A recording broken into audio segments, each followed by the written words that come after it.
Yo, JD here to all of us, and as you can see, we are back on F1 2021 as always, and we arrive at BRS Spain. I decided actually not to upload Jeddah because honestly I didn't think it was that exciting and too much happened there. So if you would like to watch that race, please just go back on my YouTube and you can view the full stream from there. But we arrive into this one with actually not a huge championship lead. I think we had about only a 14-point lead over Snipes SB and LA Maris as well, because we had a couple of inconsistent races recently. So I was very determined to get back on track here, and that's good banker. See, so far the pace is good in Q1 with a 15.9, but Goxy25, an actual YouTube member of mine who I race with on a regular basis, has joined this league, and he is incredibly fast himself. So in Q2 we decided to go out on the mediums just to see how quick we could be, and you can see we made a shocking bit of a mistake there as we're just commenting on it. Going across the line here now. Oh my god, how was that a 16.3? So we did a 16.3, which was actually quite a good time, but I'd rather start the race on softs just in case a safety car came out early, and then that would really disrupt our strategy like it did at Jeddah. So I decided to put some softs at the end of Q2, and going across the line, this is going to be a 15.6, which comfortably put us through into the Q3, and you can see we're clear by 1.5 tenths from Alex Yeno. So coming into this Q3, my PB before this was actually a 15.4, and now you're about to see the fastest lap that I did in the entire session. So at the moment we're on provisional pole of a 1:15.6, which was actually a very good banker. So coming into here, making sure we're using the curves so they're both turn 1 and turn 2, middle of the track, completely flat out. And as we go through into here now, fucking hell, we had a car on our exit, but luckily that didn't really hinder us at all. To a 21.6 first sector, which is a pretty respectable sector. Coming through into here, we actually go quite wide, and you can see by the delta, lost time into there. So there's definitely a lot more time in this, but hooking up the chicane really nice. And you can see we've gained almost a tenth back because of that. Almost flat out through this right-hander. Don't quite have the confidence to do that yet. Braking just as we hit the 100-meter board. Absolutely love this corner. I decided to not use the curb on the exit because I find I get better traction. And this last sector I used to absolutely despise, but now I actually really enjoy it, and we just hooked this up pretty much perfectly. I don't think I could have done this much better. And as we're coming through into our score now, we'll see we're 2 tenths up on our time. We're going across the line. Boom. Nice. A 15.4. Nice. Almost a 3, which puts us on pole position. 2 tenths clear, almost 3 tenths clear. Qualifying is something I've been really working hard on recently. And at Jeddah, before the game disconnected, I think we were going to get pole position there as well. So it's good that the work is actually paying off over a lap, because usually the race is where I feel my most comfortable and perform my best. So started on the front row alongside Goxley here with an XR Mark behind. So that's the 5 guys go out trying to get a good start, but it's actually Goxley who gets an even better start. But an XR Mark and Kirby are on the medium tyres, so they managed to get through. And I felt confident that I could have got through as well with my medium time, which I would have done. But again, I didn't want to fall into the risk of a safety car. And you can see right here now, you are about to witness that the virtual safety car came out, which could have resulted in a full-blown safety car, which really could have compromised the strategy. Because you could have arguably gone on hards or even mediums to the end of the race here, if you really wanted to, because they are that durable. So the virtual safety car is now ending, and we're behind Goxley, which I wasn't really too fussed about because he doesn't have the DRS on anyone ahead of him. And I felt like my pace was very strong around here, so we should be able to comfortably stay within the DRS. And we're just going to save our battery and our tyres in the meantime. So as we go on to lap 4, you can see we're in the DRS and we've got about 85% of the battery. Keep hacking with him. As coming into here, we're just going to see an example of how easy it is to follow, which in real F1 next season and hopefully next game, it should be even easier than this. And you can see at the moment, had good pace, but Kirby behind, who's another newcomer to the league, is on the mediums. So he's actually in a very, very good position at this stage of the race. So if no safety car comes out towards the end, this is actually a very, very good spot to be in, as we did a fast lap of the race of a 19.2, but deciding not to go for the overtake as Taylor pips out of a 19.1. So skipping ahead to the next lap, see we're getting a little bit closer to Goxie, and I felt like my pace was faster at this stage, and I wanted to put a little bit of distance between myself and this medium runner of Kirby behind. So I think this lap we're actually going to do the overtake, so turning off the DRS nice and early. And I think we're going to stay on board for the next couple of laps as well, because I actually tried to break out of his DRS here. So that's what we're going to try and be doing. Also to confirm, ETE Rusty has rejoined the league. So probably one of the fastest drivers, I think is the fastest driver, especially over a lap on Xbox, has come back in. He will be a reserve for now. So if he's patient in the races, he's definitely got the speed to win many of these races. But hopefully we get to have some more battles with him again in the future. But right here now, I'm just doing my best to try and get out of this DRS zone, because I felt like I had the pace to put away if I got out of the detection zone.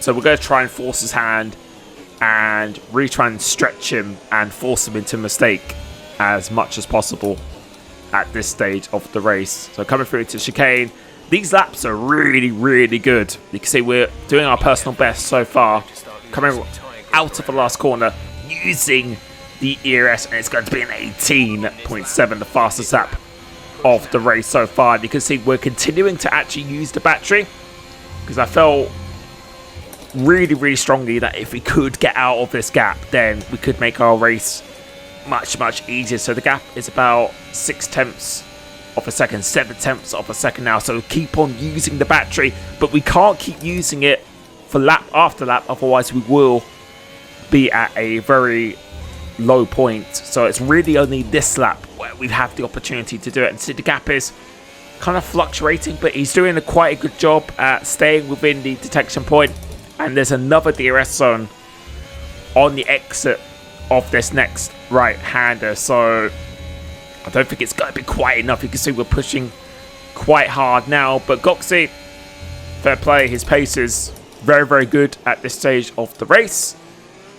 But I just really wanted to try and make my race a bit easier, because it's very rarely that I manage to get out of the DRS zone and just kind of cruise at my own pace. I'm usually having to overtake someone or push as hard as possible to get out of someone's DRS zone. So for a change, it would be nice if I just had a nice, easy race, which is what I'm desperately trying to do. 19.1, but he stayed within the DRS zone. And now we have to kind of recoup our battery in the next lap. So you can see the gap is almost 1 second. So we tried again a further lap. As we come to the detection point here. Yes, finally broken that DRS. I thought, that I actually broke out of the DRS, but we didn't. If you look on the top left-hand side of the screen, he's actually closing in again. He's got DRS. And yeah, that was very, very frustrating. But on the next lap, we actually did manage to break out of it finally, only just. And I think he's actually going to box this lap. So we're going to continue on for an extra lap, because I felt like we had the speed and also the gap between us, where it's not really too much of a threat of an undercut at this scenario. So now we decide to box in response, and I don't think my tyres really could have got on that much longer as well. So we're going to go on the set of mediums to the end of the race, which should be fairly comfortable at this stage, since we've done 13 laps or 12 or 13 laps on the soft. So coming out now, our in-lap was pretty good, and as we come out of the pits, you can see Goxie is coming down, and I think the gap has come down ever so slightly, but we managed to maintain track position, and I was very, very happy with this. Having fresher tyres is always something you want. So as we're coming up towards some traffic, which was always going to be inevitable, got some people on hard tyres here, so I think they try and go hard and pit very late for soft. I'm maybe hoping for a late safety car, but as we come through into this sector 3, the Alpine up ahead actually decides to move out of the way, so that's very generous of him. Something he doesn't need to do, but very, very generous nonetheless. And then the Mercedes actually pits and gives us DRS as well, so that was pretty much perfect timing for us.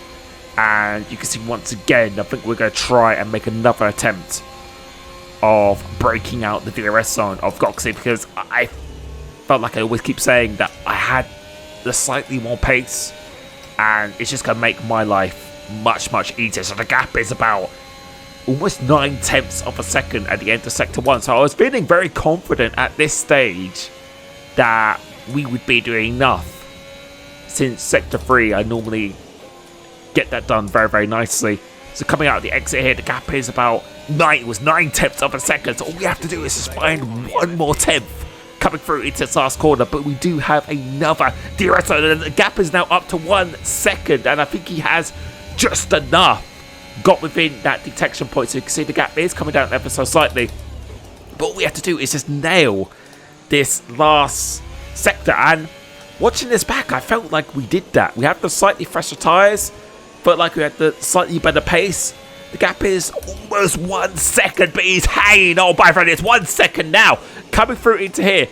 Where is the detection point? The detection point is right here, but he's just within. God, I can't get this guy at my DRS. 100th.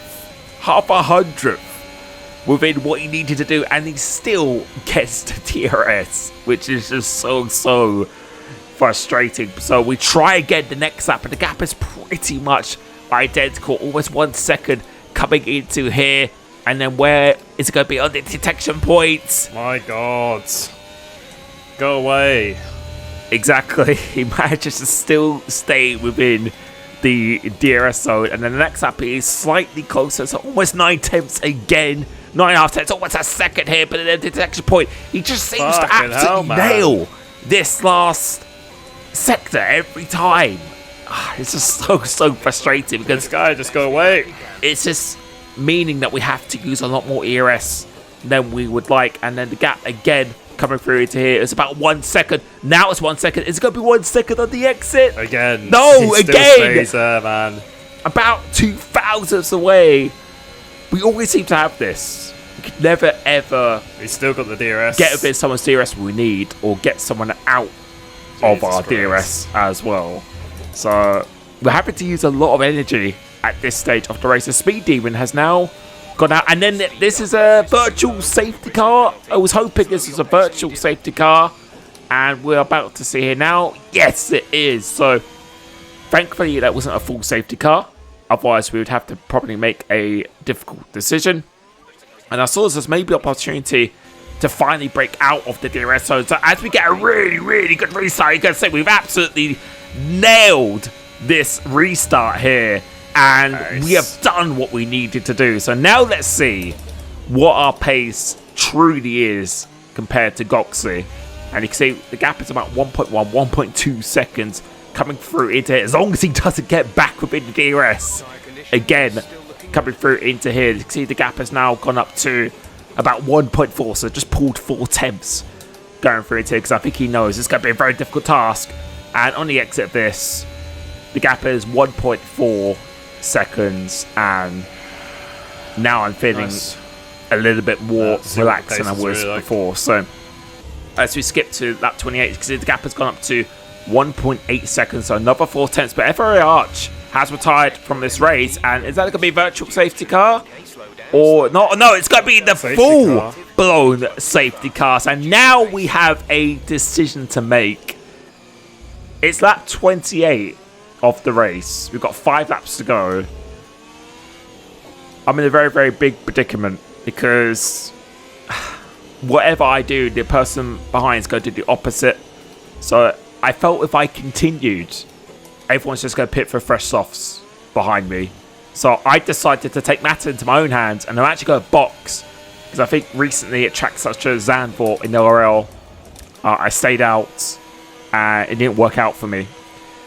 And I also felt that there's a lot of people who had been on their tyres for a good 6 to 8 laps at a stage, and they had nothing to lose. So I felt a lot of people would box. So I'm just really paying attention to the driver map down here. So you can see a lot of people have passed me. I'm only in 4th place, so this is really good at the stage. But then a couple of people passed me, and you can see a sense of doubt has arisen on my face here. And I think you're about to see it again. Have we made the right decision here? I just felt like if I continued, everyone would have pitted behind me, my main rivals as well. So, yeah, and if I stayed out, then we had some people on softs behind us. So, yeah, I decided to take it to my hands. So as we get a really, really good restart now.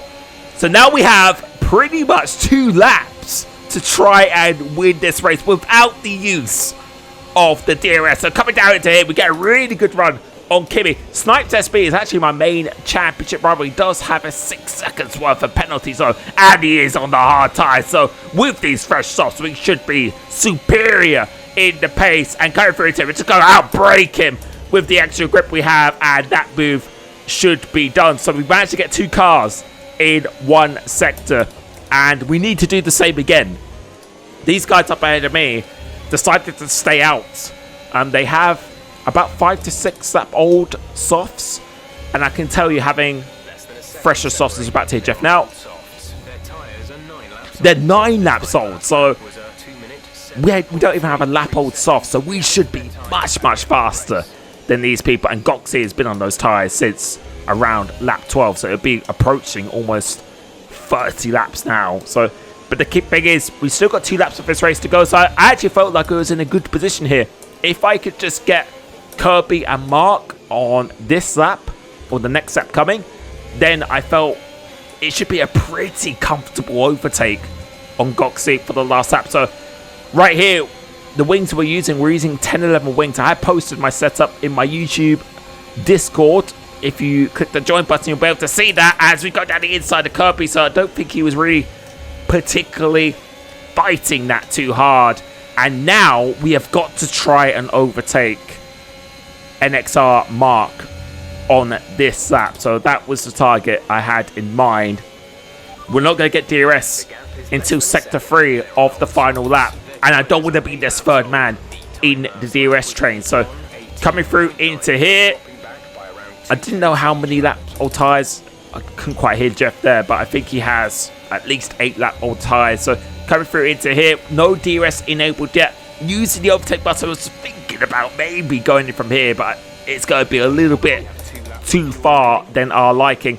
Coming off the exit, trying to get good traction, so we haven't been able to get Mark on this lap, which is what I really, really wanted to do. There's going to be no opportunity to overtake into this sector 3. So now it's all about trying to get as good exit as possible, but he still gets a really, really solid exit coming onto a straight. And with the straight line speed, our car was really good at the corners, not in a straight line. So we're gaining. We're thinking back on the inside here, but it's always a massive risk on this turn 1. So we had to overtake Mark before sector 3. Otherwise, we have no chance of winning this race. So now we're going to be using the ERS here. He isn't really using it, so what we're going to do, we're going to go down the inside. He leaves us room on the inside, get that move done. And then Goxie has a snap of oversteer. What's going to go on here? We're going to go down the inside of him. Yes, we do. And then we get our elbows out to get back into the lead of this race. And we have done what we needed to do. I didn't know if this was going to be the right strategy, but with a little bit of aggression, which we will touch on at the end of this race, we've managed to overtake 5 cars in a space or 3 laps to get back into this race. People behind me from 3rd place down do have a penalty. Mark is not going to be close enough going into sector 3. So all we have to do is just bring it back to the flag now. And the strategy paid off in the end. And looking back at the stream, I think a lot of people thought that was the wrong decision. As cue your headphone warning, sorry. We managed to take the win with a pretty epic last few laps. But we're going to go on board now with the Mercedes driver here, because you get to see my move I do on Mark. So really putting out last minute. Fair play to him using it. We're leaving room. And you're about to see our move going down the inside of Goxley. And yeah, I think it was... For me, when I was doing that overtake, and you're about to see here now, Goxley unfortunately gets tangled with Mark, which then pushes him out of the points. I can confirm that with the stewards, I didn't get a penalty of that. It was a warning. From my side, it was a very, very committed move. I wanted to be extra committed since it was the last lap to make sure I was fully alongside. I was expecting him to try and hold it around the outside, so carry the speed. But unfortunately, we made a little bit of contact, but I didn't completely... I don't think I would have forced him completely off the road. So I left that down to the stewards. Let me know what you think of that as well. Probably not my place to really comment, since I'm always going to be a bit biased towards myself. But we pretty much did a Verstappen 2.0 there. I'm just being very, very committed. Last lap, sometimes you do have to send it. And I really, really wanted to win that race after some of the unfortunate races I've had recently. So I really hope you enjoyed that. Thank you so much for the support, and I will catch you very, very soon. Peace.